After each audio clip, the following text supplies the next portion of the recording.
After I agreed, things didn't move quickly. Despite the agreement, it wasn't like flipping a switch. We knew we were stepping into something complicated, something emotionally delicate. We needed to make sure we were both genuinely ready, not just in words, but in heart. We began talking even more, not just about logistics, but feelings. What if I felt uncomfortable halfway through? What if he felt jealousy stronger than he expected? What if something changed between us afterward? Every possibility had to be considered. He kept reassuring me, gently and patiently, that he wouldn't push me toward anything I didn't fully want. I could stop at any point. He was serious about that.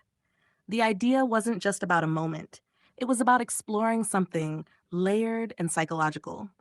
We read, we listened to others' experiences, we even spoke to a couple who had gone through something similar. It was all part of trying to do it responsibly, with care. We weren't reckless. That mattered. When the time came, I was nervous, more than I thought I'd be.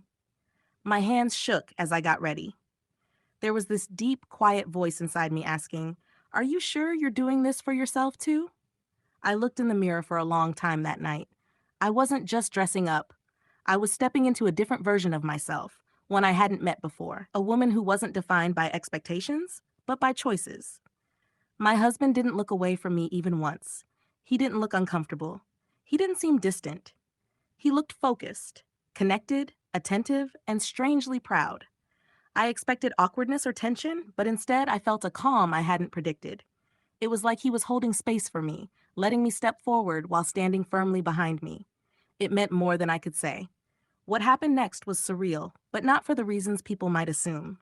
It wasn't just about physicality, it was about witnessing myself in a new way.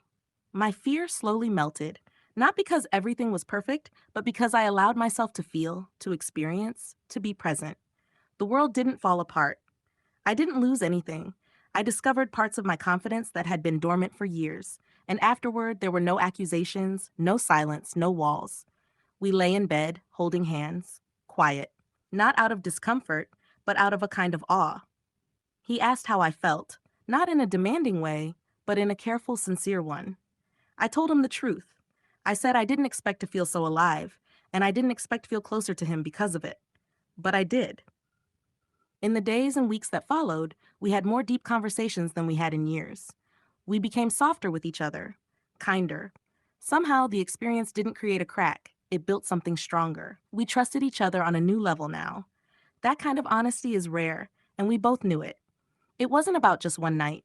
It was about choosing to explore something scary and uncertain together, and coming out of it not broken, but braver. There were no regrets, just lessons, and a deeper love built not on control, but on freedom, respect, and truth.